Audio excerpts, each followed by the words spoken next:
जय हिंद साथियों, जिस तरह से आपको पता है तीसरे चरण का मतदान होने जा रहा है, यानी कि 7 मई को तीसरे चरण का मतदान है और इसमें बहुत बहुचर्चित सीटें हैं और बहुत चर्चित उम्मीदवार हैं। इंडिया अलायंस के एक प्रिय उम्मीदवार संभल लोकसभा क्षेत्र से जियाउर रहमान बर्क साहब, जिसे आप पहचानते हैं, जानते हैं, वो अपने हैं, हमारे हैं और आपके हैं, क्योंकि ये शफीकुर रहमान बर्क साहब के पोते हैं, जिन्होंने संभल की आवाम के लिए, मुरादाबाद की आवाम के लिए जो अपनी खिदमत की और उसके बाद 5 बार वो सांसद रहे, 4 बार विधायक के रूप में उन्होंने सेवा की। तो मैं ये कहना चाहता हूं कि आप अपना कीमती वोट 7 तारीख को जियाउर रहमान बर्क साहब के हक में साइकिल के चुनाव चिन्ह पर अपना बटन प्रेस कीजिए और उन्हें भारी मात्रा से विजय बना के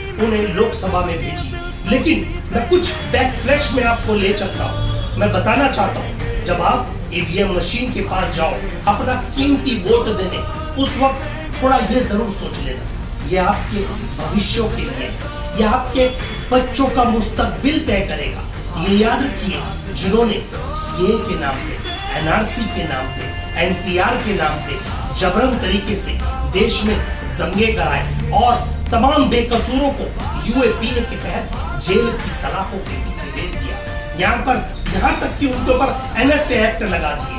आज देश में संविधान होने के बावजूद उसे तोड़ा जा रहा है, उसे तोड़ने की कोशिश की जा रही है। और आप बेहतर मुझसे ज्यादा पहचानते होंगे ये कौन कर रहे हैं, ये कौन लोग हैं। अब भी जब मुझे पता लगा कि संभल में परसों चुनाव है, आज भी कुछ ऐसे सिविलधारी लोग घूम रहे हैं और बच्चों को सड़कों पर से उठाकर अरेस्ट करके पुलिस स्टेशनों में ले जाया जा रहा है, उनके ऊपर फेक केसेस बनाए जा रहे हैं। ये बताया जा रहा है कि ये इनके ऊपर क्रिमिनल केसेस हैं। मैं उन अधिकारियों को ये बतलाना चाहता हूँ जो देश का माहौल, यहाँ तक कि संभल लोकसभा क्षेत्र का माहौल बिगाड़ने की कोशिश कर रहे हैं। ये याद रख लीजिए, इंडिया गठबंधन जीतने जा रहा है, विजय निश्चित है।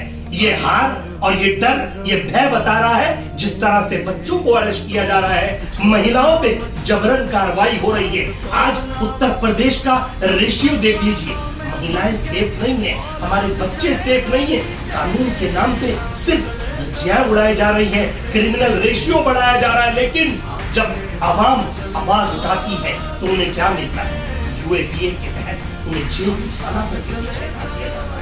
याद रखिए मेरी माताओं, मेरी बहनों, बच्चों, बुजुर्गों, ये आपके हक का वोट है, वोट जरूर दीजिए। और जिनके लिए जो पहली बार वोट दे रहे हैं, जरूर वोटिंग कीजिए, पूरी ताकत के साथ कीजिए। और इंशाअल्लाह हमारे आने वाले उम्मीदवार जो 7 तारीख को जिनके हक में हम मतदान करेंगे, यानी कि जियाउर रहमान बर्क साहब, जो शफीकुर रहमान बर्क साहब के पोते हैं। शफीकुर रहमान बर्क साहब हाल ही में उनकी बीमारी के चलते उनका इंतकाल हो गया।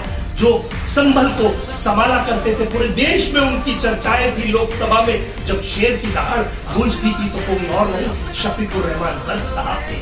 तो मेरी माताओं से, बहनों से, बच्चों से, सभी से, आप कोई भी धर्म के हो, जात के हो, हम भारतीय हैं, हम हिंदुस्तानी हैं, हम याद रख ली, ये हमारा कैंडिडेट, हमारा उम्मीदवार है। इसे बहुचर्चित उम्मीदवार से भारी मतों से जिताएं और लोकसभा में बिठाएं। ये हक की आवाज होगी, ये संभल की जनता की विकास की आवाज होगी, ये एतराफ की जितनी विधानसभाएं, ये उनकी आवाज होगी, उनके विकास की आवाज होगी।